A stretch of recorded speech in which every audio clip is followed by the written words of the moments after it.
తెలంగాణ ముఖ్యమంత్రి మొన్న 18వ తారీఖు ఆయన మాట్లాడినటువంటి మాటలు భాషలు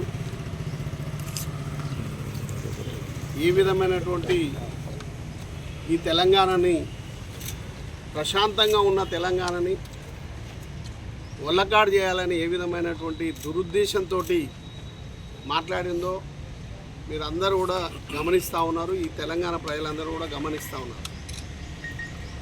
ఆంధ్ర పాలకుల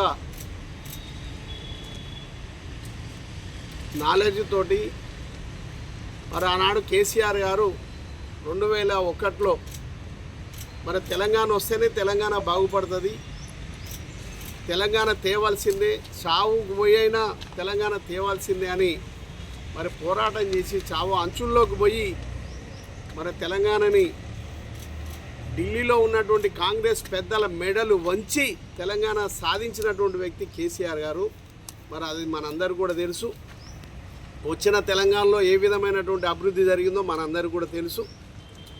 మరి ఆ అభివృద్ధిని చూసి ఓర్వలేని మరి ఆంధ్రప్రదేశ్ కానీ తర్వాత వివిధ జాతీయ పార్టీలైనటువంటి ఆ పార్టీలు ఓర్వలేక మరి ఈ తెలంగాణని మళ్ళీ విచ్ఛిన్నం చెయ్యాలి, మళ్ళీ ఈ తెలంగాణని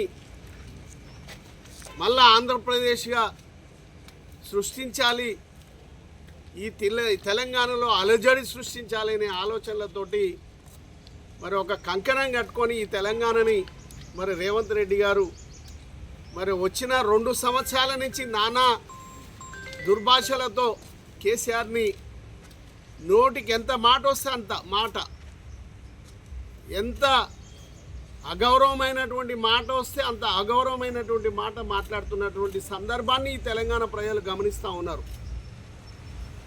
తెలంగాణ సాధించి తెలంగాణ అభివృద్ధి చేసి తెలంగాణ ప్రజలందరూ కూడా సంతోషంగా ఉండేలాగా మరి ముందుకు పోతే మరి ఈ రేవంత్ రెడ్డి గారు ఈ రాష్ట్ర ముఖ్యమంత్రి ఎప్పుడు కేసీఆర్ గారు చావును కోరుకుంటున్నటువంటి వ్యక్తి ఎంతవరకు ధర్మమో ఒకసారి తెలంగాణ ప్రజలు ఆలోచన చేయాల్సిన